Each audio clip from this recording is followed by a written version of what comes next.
Bueno, bienvenidos amigos a este segundo episodio de Podcast Médico.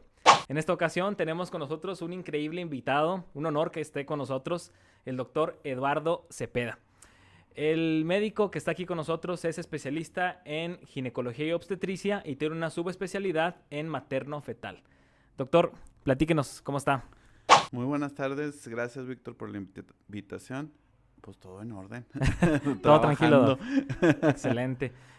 Quisiera que les platicara, Doc, aquí a nuestros usuarios un poquito de usted. Platícanos, cómo hiciste la especialidad, porque nada más te presenté con tu grado de educación así como es, ¿verdad? Pero yo sé que tienes más currículum que nos puedas decir, pero platícanos, Doc. Pues básicamente hice medicina aquí en Saltillo, en la Facultad de Medicina Unidad Saltillo de la Universidad Autónoma de Coahuila. Después hice ginecología y obstetricia en la UMAY 23, que está en Monterrey. Okay. Hice la subespecialidad de medicina fetal también en la UMAY 23 en Monterrey, avaladas por la UDEM. Okay. No, excelente, Doc. Bueno, qué bueno que nos hayas dicho eso. Y sobre todo porque los médicos como nosotros somos médicos generales que estamos como buscando una especialidad en algún momento de nuestras vidas. Nos es como una inspiración ver personas como tú, Doc, gente que es tan dedicada, que le echa tantas ganas, que te acuerdas cuando, porque bueno, por si no sabían, no sé si les había platicado en algún TikTok, pero el doctor fue el que atendió a mi esposa, a mi bebé Caín. Él fue el que llevó el control junto con el doctor Víctor Reséndiz. Entonces, por eso nos conocemos ahí un poquito y hemos, ¿cómo se dice? Como convivido un poquito más. Sí, entonces yo me acuerdo que te decía, Doc, la primera vez que te conocí ahí en el consultorio, y me acuerdo que te decía que me gustaba mucho cómo andabas siempre bien alegre. O sea, que siempre andas como al puro 100, como que andas ahí en tu trabajo, pero estás echando cotorreo y hasta andas silbando y todo, y agarras como... Y uno, la verdad, llega como con un poquito de angustia, pues yo llegué con un poquito de angustia, y verte así, como tan tranquilo, tan relajado, como que eso hace que yo también me tranquilice, ¿me explico? O sea, te veo como que con esa esencia y hace que yo también me tranquilice. Entonces, eso está muy chido porque inspirarnos en médicos como tú ahorita, o sea, en médicos que les gusta la carrera, que no lo están haciendo nada más por dinero, que no buscan la especialidad por dinero, eso está muy padre, Doc. Pero ¿cuál es tu secreto, Doc? ¿Qué hiciste? ¿O siempre quisiste ser ginecólogo? ¿Qué onda? La realidad, yo toda la facultad quería hacer medicina interna, que ahora la veo y digo, es una especialidad muy bonita, Ajá. pero se me hace un poquito más aburrida. Okay, sí, un poquito más aburrido. Y en el servicio social, me tocó en un hospital rural, influyó mucho que había mucho obstetricia.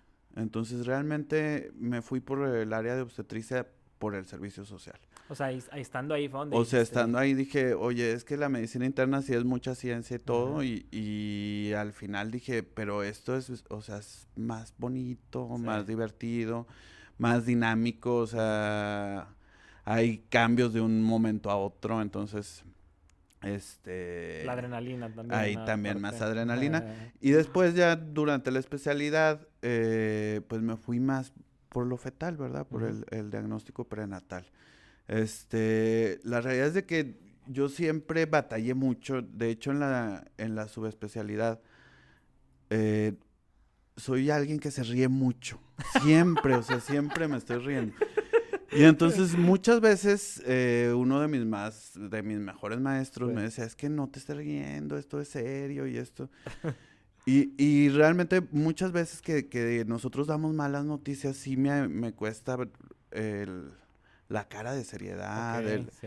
la empatía, o sea, y no, o sea, el quitar la sonrisa a veces es complicado. Okay. Entonces, durante mucha parte de mi subespecialidad trabajé mucho eso, o sea, todo está bien, pues podemos estar riéndonos, estar Tranquilos. platicando. Ajá. Pero también, o sea, el pelear con tu personalidad, que es alguien que se Es la ríe, esencia. o sea, es algo que se tiene que trabajar bastante, ¿sí? Sí, es cierto. Pero no, como te digo, o sea, en un punto sí, pues sí es cierto lo que me estás comentando, pero también te digo, o sea, yo en lo personal, como fui tu paciente, se pudiera decir, este, yo me sentía más tranquilo, o sea, me dabas como más tranquilidad, porque yo llegaba muy angustiado y muy tenso, pero eso hacía como que yo me tranquilizara también.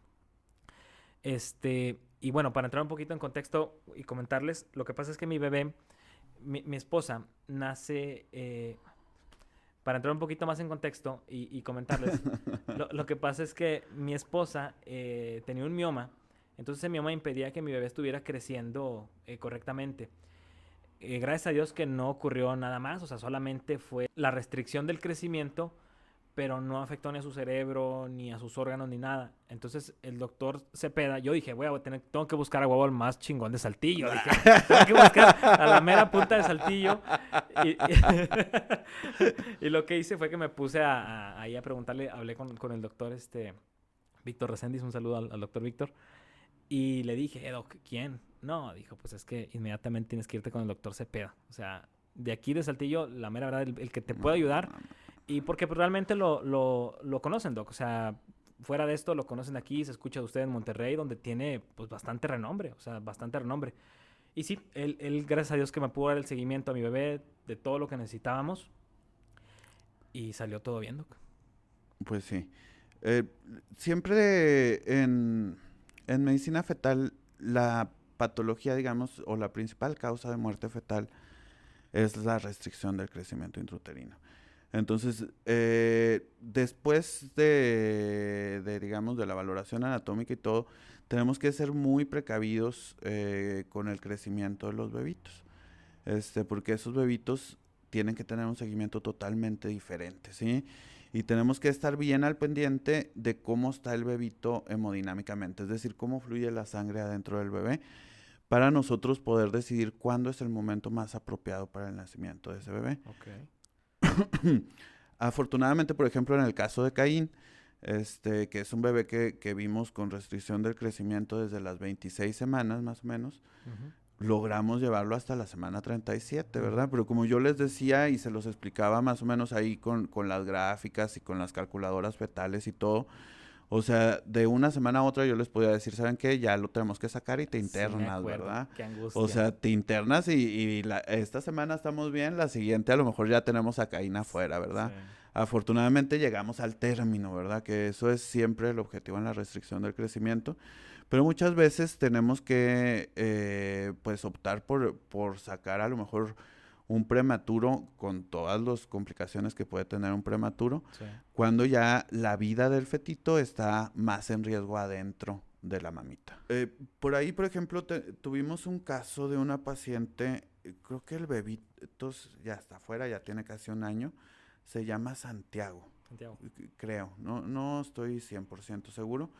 Ese bebé va con mi esposa al control del niño, ¿verdad? Sí. Ese bebito se nos quedó pequeñito más o menos desde la semana 26. Lo estuvimos viendo primero semanal y después nos empezó a hacer alteraciones ahí en el flujo del cordón. Okay. Y llegó un punto más o menos a la semana 32 que ya se decidió el desembarazo porque ya había mucha alteración en cómo fluía la sangre dentro del bebé. Sí. Estuvo internado, yo me acuerdo que hasta mi esposa se enojó mucho porque lo fui a ver en domingo y a una institución pública, o sea, ni siquiera a mi consultorio privado, o sea, pero me acuerdo mucho que le dije a mi esposa, es que si no lo veo, o sea, a lo mejor ya no lo voy a volver a ver a este bebé, entonces, ese domingo lo vimos y luego lo vimos un martes y el martes ya dijimos, ¿sabes qué? Ya no nos va a aguantar más días este bebé adentro. Y entonces el bebito estuvo internado a lo mejor un mes en la clínica 1 aquí de Saltillo, en prematuros. Okay. Y realmente ya ahorita ya es un bebé que se ve pues grande afuera y todo. Sí. Siempre esa señora me lleva regalo de Navidad y todo el tiempo. No, pues sí, no, ya sí, no. Pero sí, ese ese bebé ha sido una de las historias más satisfactorias porque realmente es una mamá con lupus, o sea, con muchas comorbilidades que realmente sí nos pusieron al bebito entre el borde, entre la Sí. vida y la muerte adentro de la mamá. Oye, ¿Sí? pero la dedicación que tienes, ¿no, Doc? O sea, como quiera, digo, porque se escucha muy fácil de que, no, sí, fui a verlo en domingo, pero ya en su momento, con la carga de trabajo que llevas, con los compromisos que tienes, y lanzarte a una institución pública para darle seguimiento, eso es, yo creo que la entrega que tienen que tener la mayoría de los médicos, ¿no? Pues, pues, ¿qué te digo, Víctor? Es amor a la profesión, O se me sea, hace que es eso. obviamente te gusta mucho lo que haces, ¿verdad? O Ajá. sea, te tiene que gustar lo que haces. O sea, a mí me apasiona el diagnóstico prenatal. Yo soy muy contento haciendo ultrasonido, pero a veces, obviamente, también te cansa, ¿verdad? Sí. O sea, eh, siempre los casos, por ejemplo, de embarazos gemelares son casos interesantes. Ajá. Eh, por ahí me tocó a lo mejor hace algunos 2 años o 2 años y medio, Ok. más o menos, de los casos que llegas y dices, ya no soy residente, ya me estoy enfrentando, ya soy Ya. ya lo que diga yo, Doctor, un doctor, un ¿a doctor. quién le pido ayuda aquí? Sí. Me acuerdo mucho de ese caso, fue un embarazo gemelar monocorial monoamniótico. ¿A qué nos referimos con embarazo gemelar monocorial monoamniótico? Los embarazos gemelares pueden ocurrir de dos formas principales, ¿verdad? La forma más habitual es que la mujer ovule 2 óvulos y sea fecundado por 2 espermatozoides. Eso nos va a ocasionar que se formen 2 placentas, 2 bebés y 2 amnios, ¿verdad? Otra forma que puede pasar es que la mujer fecunde un óvulo, llegue un esperma, nos forme un cigoto y este cigoto se divida en algún momento del embarazo. Sí. Si se divide muy tempranamente después de la formación del cigoto, nos va a formar igual 2 placentas, 2 bolsas, 2 bebés. Pero según la división o el tiempo que tarda en dividirse ese cigoto, nos puede ocasionar embarazos monocoriales, que son los que comparten placenta. Eh, si comparten placenta y tienen 2 bolsitas, por así decirlo, pues Ujú. lo conocemos como monocorial biamniótico. Si comparten placenta y bolsa, monocorial Monoamniótico. Ujú. monoamniótico.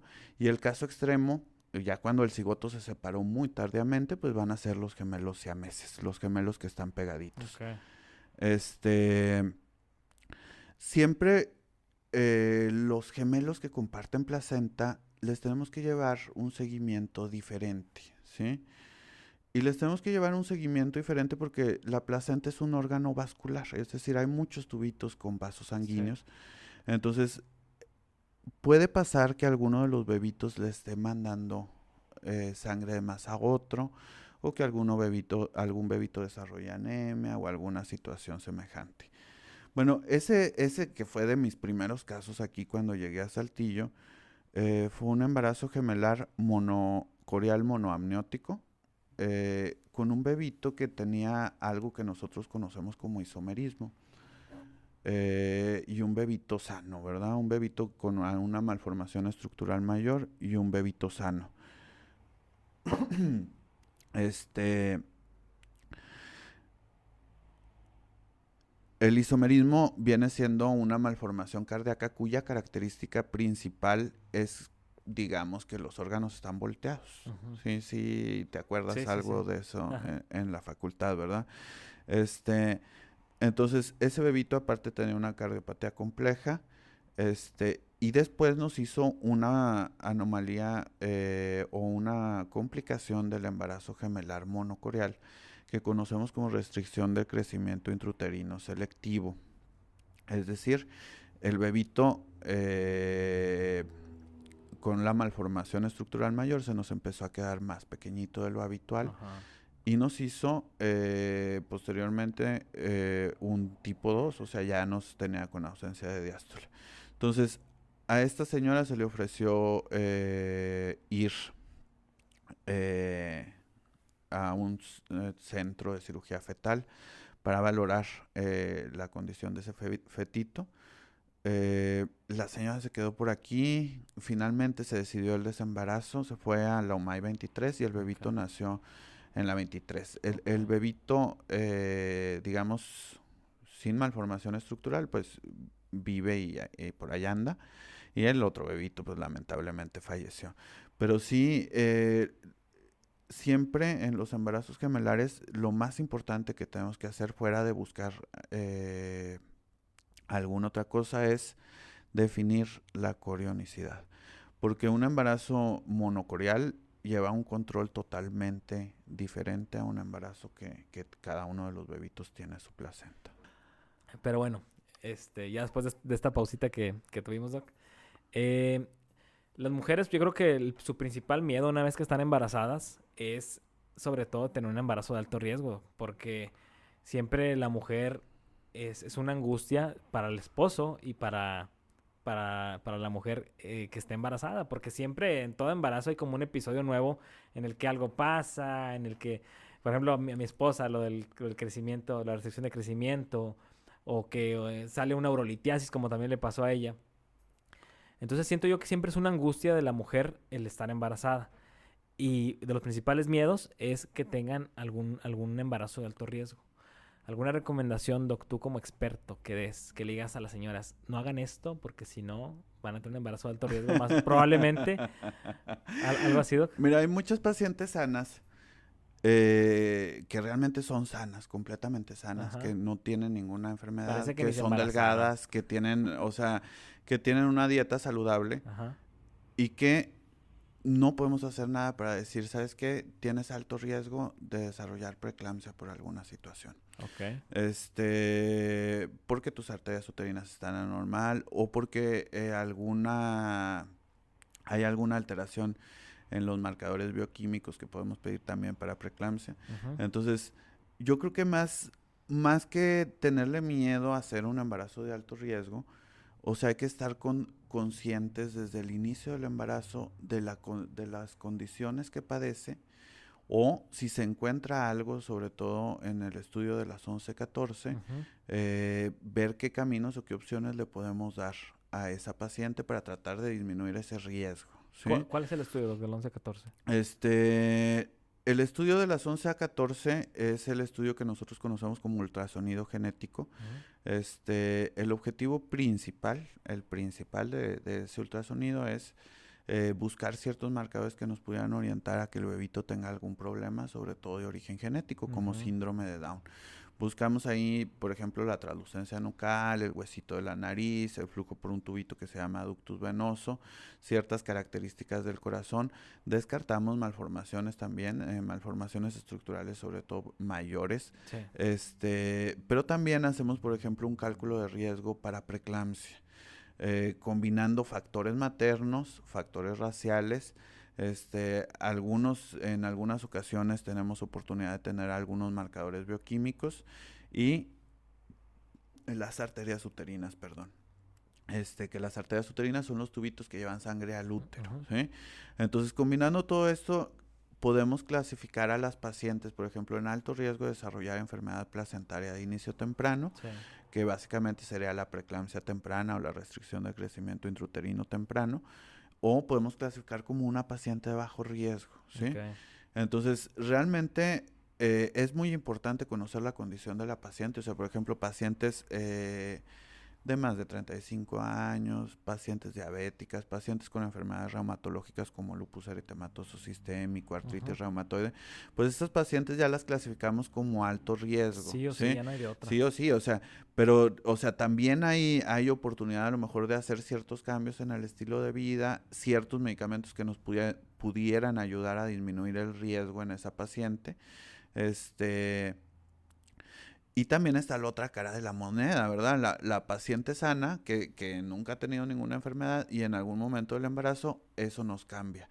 Por ejemplo, que haya una mala invasión de la placenta hacia el útero y eso Ujú. nos ocasiona un alto riesgo de desarrollar preeclampsia Y en algún son los que momento del dicen, embarazo. oye, yo en mi vida tuve o familiares que hayan tenido preeclampsia y tómala, son los que terminan Sí, y perjudicados. entonces realmente gran parte de nuestro trabajo como ginecólogos y como medicina fetal es eso, ¿verdad? clasificar a las pacientes. Digo, también hay pacientes que caen en el grupo de bajo riesgo y como quiera nos pueden hacer complicaciones, Sí, ¿verdad? O sea, eso es como en cualquier área de la salud, ¿verdad? sí. Pero sí tener bien identificadas a las pacientes con un poquito más de riesgo, digámoslo así. Doc, una pregunta bien importante, y esto te digo porque hay muchas mujeres que piensan que solamente por acudir con el ginecólogo, incluso a veces ni siquiera hacen los controles mensuales, porque pasa muy, muy común, pero piensan que no deben de tener un seguimiento más a profundidad. Bien decías del estudio de las 11 a 14. ¿Tú recomiendas que todas las mujeres embarazadas se hagan un ultrasonido genético? Yo recomendaría que todas las mujeres embarazadas se hagan un ultrasonido genético, De un las 11 a las ultrasonido 14. anatómico Ujú. y un ultrasonido de crecimiento. Idealmente, ¿verdad? Muchas veces, tanto el recurso económico como el recurso humano, Ujú. o sea, ahorita en Saltillo habemos cinco médicos maternos fetales. Ok, O sea, por más que queramos abarcar a toda la población, o sea, sería muy difícil. ok. Entonces, muchas veces, pues no hay el recurso humano y otras ni el recurso económico, pero idealmente así debe de ser. La ¿Eh? importancia de tener un materno fetal contigo, ¿no? O sea, la importancia es bastante importante para todas las mujeres embarazadas.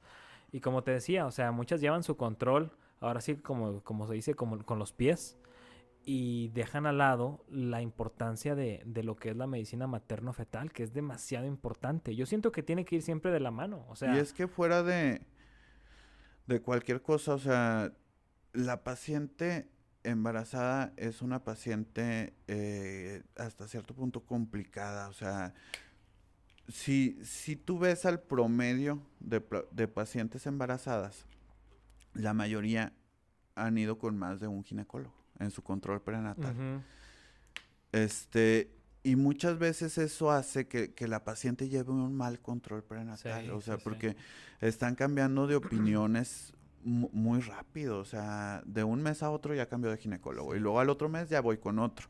Entonces, eso hace que la paciente se pierda cosas o se pierda seguimientos que debería de tener, porque es tedioso muchas veces conocer por primera vez a una paciente y luego pedirle todo y luego no trae lo que ya se hizo y volverlo a pedir. Ajá. Entonces, muchas veces la paciente obstétrica es difícil por eso, ¿verdad? Porque anda en muchos lados con muchos médicos, con Sí. muchas opiniones y a veces que aunque los criterios estén unificados, Ujú.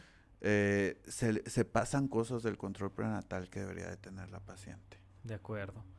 Este, Doc, hablando de ahorita de lo que me decías de las mujeres que no tienen factores de riesgo para desarrollar un embarazo de alto riesgo, ¿algún caso que te acuerdes tú de alguna paciente que decías, mira, esta paciente estaba bien sana y de repente le pasó esto?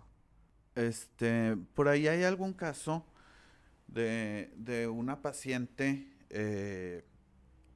que tuvimos hace poco, eh, primer trimestre normal, segundo trimestre normal, flaca, sana, hace ejercicio, dieta normal.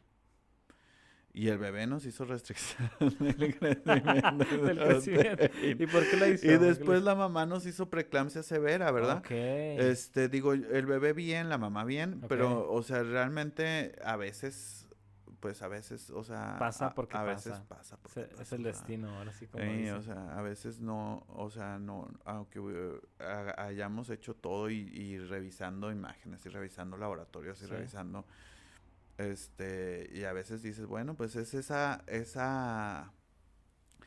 área donde todavía no está la tasa de detección completa de las pacientes de riesgo, ¿verdad? Pero bueno, dices, está bien la paciente, está bien el niño, pero aún así como quiera hay secuelas que pueden llegar a quedar en los dos, ¿no? Por ejemplo, que la mamá desarrolle hipertensión arterial sistémica como tal, o que el niño aparezca en ese tipo de fenómenos que muchas veces no se pueden ver, eh, o de trastornos mentales que no se deberían de haber visto si su embarazo hubiera sido completamente normal. Como por ejemplo, yo recuerdo algo de eso que pueden desarrollar déficit de atención e hiperactividad con el uso de glucocorticoides, si no estoy equivocado, Pero, por ejemplo, una restricción de crecimiento te puede hacer que el bebé nazca antes, que utilicen esquemas de maduración pulmonar, que utilicen glucocorticoides y que puedan desarrollar un trastorno de déficit de atención e hiperactividad. Ok. Mira, todas las pacientes, por ejemplo, que nos desarrollan preeclampsia severa Ajá. en algún momento del embarazo, ya sea una preeclampsia muy temprana o una preeclampsia tardía con datos de severidad, van a tener un remodelado cardíaco. O sea, invariablemente el corazón de la paciente con preeclampsia va a tener cambios Estructurales. estructurales importantes Ok. y eso nos va a hacer que sea más propensa a desarrollar en algún momento de su vida diabetes, hipertensión arterial o insuficiencia cardíaca. ¿Alguna Entonces, cardiopatía como tal? en general, la paciente que tuvo preeclampsia severa tiene que tener un estilo de vida mucho más saludable posterior al embarazo, aunque ya no se vuelva a embarazar ni buscando otros embarazos. O sea, Sí. simplemente porque durante todo el proceso fisiopatológico de la preeclampsia hubo un cambio estructural en su corazón, Sí. ¿sí? Y todos los bebitos, por ejemplo, que tienen restricción del crecimiento intrauterino, eh, pudieran llegar a tener alteraciones del neurodesarrollo, invariablemente, solo por el hecho de tener restricción del crecimiento intrauterino. Son bebitos que tienen que estar muy al pendiente los pediatras de que hagan las cosas que tienen que ir haciendo, ¿sí? Y que no estén, no se nos vayan quedando atrás. Entonces son bebitos que tienen que estar con estimulación temprana y todas estas situaciones que hacen los pediatras. Ok. Doc, hablando de las especialidades, todos sabemos que una vez que estás haciendo la residencia, pasan cosas, digamos, que pueden llegar a marcar a un médico o de por vida o simplemente en su estilo de actuar o de tratar a las personas, a los pacientes. Pero es algo que para muchos llega a ser muy duro una residencia, Doc. Quiero que me platiques eh, cómo fue tu estancia en el hospital, algo que te haya pasado, cómo viviste, te divertiste en tu residencia, te la pasaste bien, te la pasaste mal. Pues yo creo que en todas las residencias hay cosas buenas y malas. La UMAI 23 es un monstruo, o sea, realmente tiene una cantidad impresionante de nacimientos. Entonces, hay momentos que hay muchísimo trabajo. O sea, ha habido años en que la UMAI es el hospital con más nacimientos en Latinoamérica. O sea, es un Wow, monstruo ese no sabía hospital.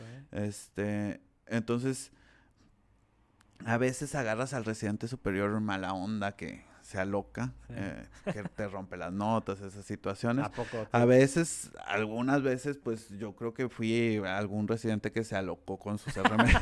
Pero no le llegaste a Digo, romper las notas a no, alguien, no, ¿verdad? pero o sea, pues siempre o Sí, sea, siempre hay las dos caras de la moneda, sí. ¿verdad? O sea, y la residencia es algo que pues dura lo que tienen que durar, Ajá, la jerarquía dura lo que tienen que durar. ok, Aquí habemos muchos ginecólogos que salimos, por ejemplo, que fueron mis R más en Saltillo ok, y que fueron mis R menos y nos saludamos, nos queremos, sí. nos apoyamos.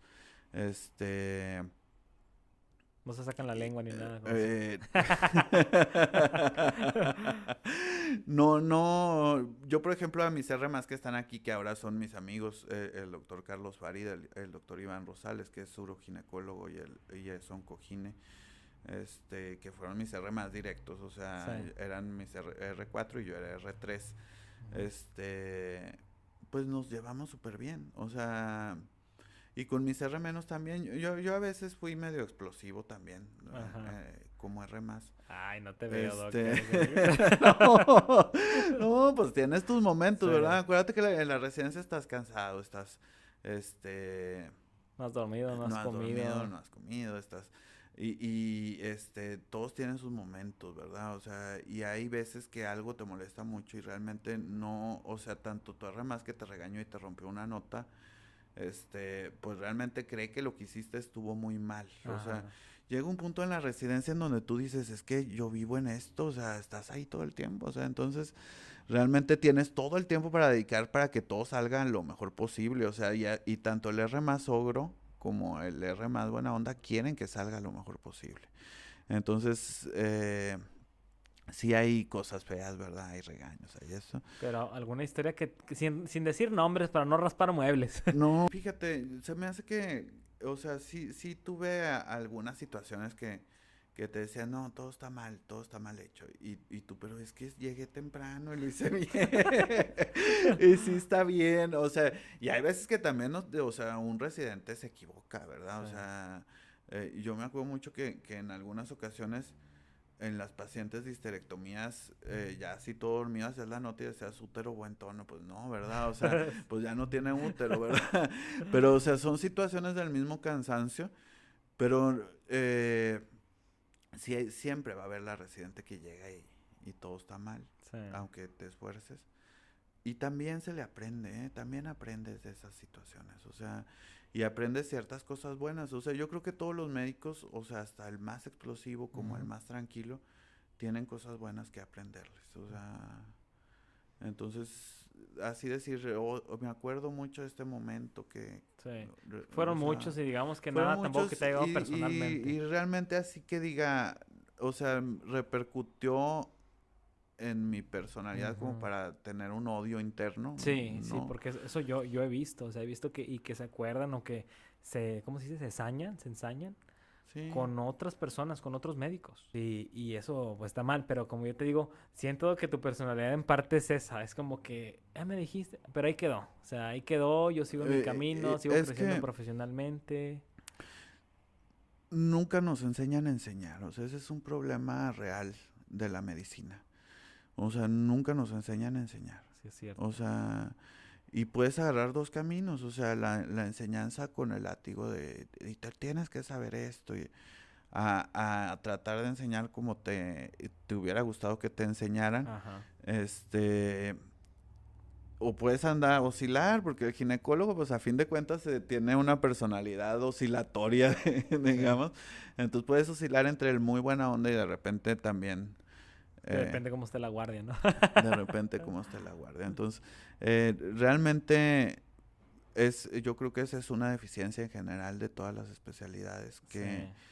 que nunca te enseñan, o sea, un R más nunca tuvo una capacitación docente para decir, ya vas a tener R menos, les vas a tener que enseñar con esta metodología. Ajá. Entonces, ellos enseñan como creen que se tiene que enseñar, ¿verdad? Sí, sí es cierto. Y eso sí es bien importante porque hay gente que no aprende como tú aprendiste. Entonces, si le gritas, si le hablas mal, terminas perturbándolo mentalmente, terminas causándole una depresión en el hospital y no aprenden lo que debieron haber aprendido. Cuando incluso hay gente que utiliza esos métodos de aprendizaje, de estar gritando, de estar siendo grosero, pensando que hasta le están haciendo un bien porque lo están forjando, por así decirlo. ¿Eh? Y no, termina siendo completamente distinto. Bueno, pero también hay gente que necesita un poco de mano dura, ¿verdad? Para Bueno, aprender, también ¿verdad? siempre. O sea, realmente yo creo que ese es un problema Ajá. médico en general. O sea, no te enseñan a enseñar. O sea, y yo que todavía trabajo con residentes, digo, no sé cuál sea la mejor forma para enseñarle lo que le quiero transmitir, ¿verdad? O sea, Sí, sí es cierto.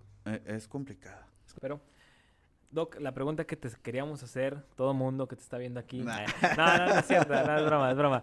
Pero como ginecólogo, sí, sí me gustaría mucho saber cuál es tu opinión acerca del aborto, porque eso es muy importante. Siento que es algo que está muy dividido y que de ambos lados está justificado hasta cierto modo, pero un ginecólogo, y sobre todo un ginecólogo materno-fetal, tiene que decirnos su opinión, Doc. Yo quiero saber su opinión sobre el aborto. Mira,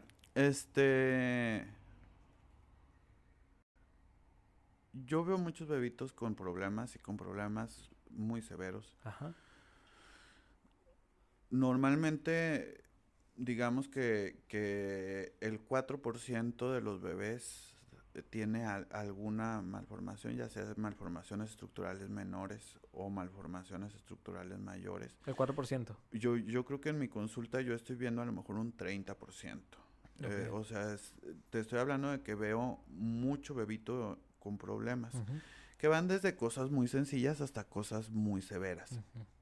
Y siempre he pensado que eh, no soy quien para juzgar a las mamás, ¿verdad? Ujú. O sea, yo creo que mi función no es hacer un posicionamiento sobre el aborto, Ajá.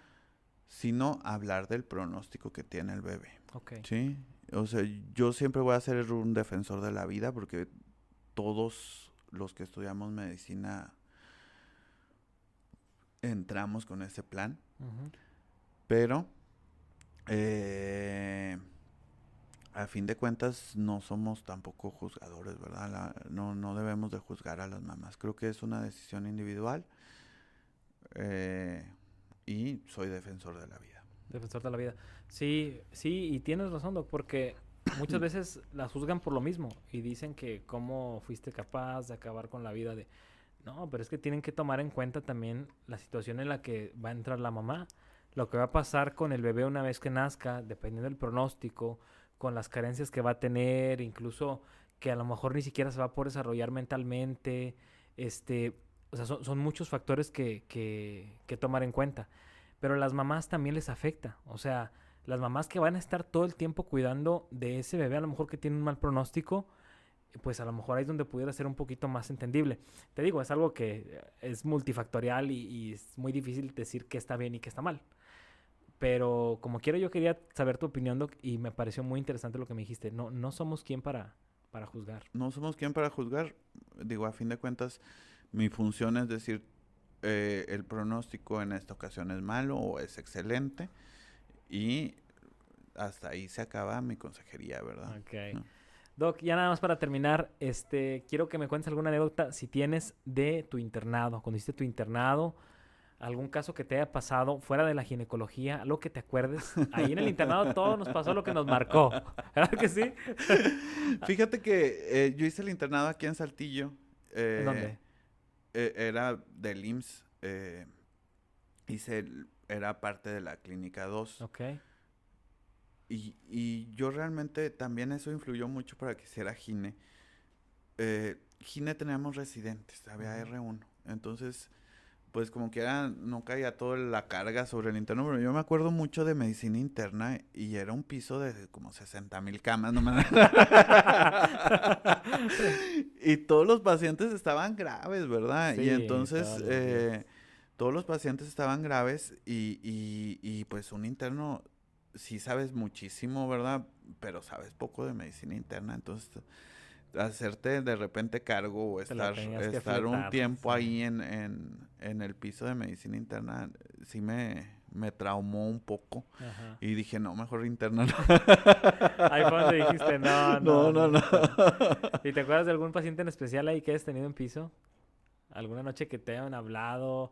¿Que cayeron dos en paro al mismo tiempo? ¿Algo así que te acuerdes? Eh, por ahí hubo una ocasión donde cayó en paro y que lamentablemente falleció esa señora, una familiar de mi papá. Y que yo no sabía. Y luego Ah, empezaron a llegar todas las tías de mi papá. Y yo dije, ay, ¿qué hago aquí? Ya valió. O sea, pues que ya dijiste, vienen a visitarme. dije, ay. Entonces, yo creo que ese caso me marcó muchísimo, ¿verdad? O sea, porque yo no conocía a la señora como tal, que lamentablemente falleció, tuvo un infarto masivo. Ok. Este, pero me acuerdo mucho que, o sea, de que te enfrentas a estar con todos los familiares Todos y los que en esa familiares. ocasión pues eran todos los familiares de mi papá, entonces Sí. sí se me hizo bastante pesado. No, no te apuntaron a No, no, ti no, o no, no, algo. pues como que ya vieron, bueno, es familia, Es estuvo todo familiar. bien, Sí, me acuerdo. Sí, sí, es cierto. Yo me acuerdo, platicándote un poquito, me acuerdo de cuando yo estaba haciendo el internado. También fue justamente el piso de medicina interna. Yo también lo hice en la 2, no sé si sabías que yo también lo hice en la 2. Ah, mira. Sí. Y estaba en el piso de medicina interna. Y sí, me acuerdo mucho que nos dejaban, pues era como fletártela, ¿no? Era como rifártela. Y son muchísimas camas las que te tocan. Me acuerdo que rotó conmigo, una amiga. Bueno, no voy a decir nombre, ¿verdad? Pero está esa amiga. Y va a checarle el pulso a una paciente. Yo tenía una habilidad, no sé de dónde la sacaba para tomar gasometrías, pero impecable, todo el mundo me buscaba.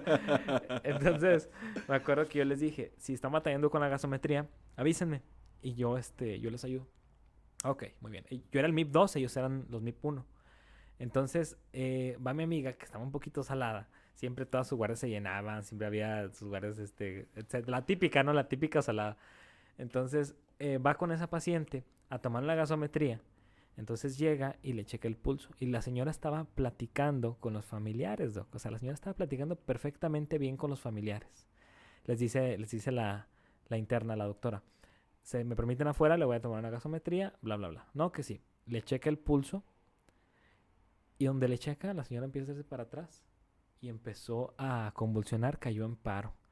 Hizo apnea después de la convulsión, hizo apnea. O eso al menos fue lo que me platicó a mí.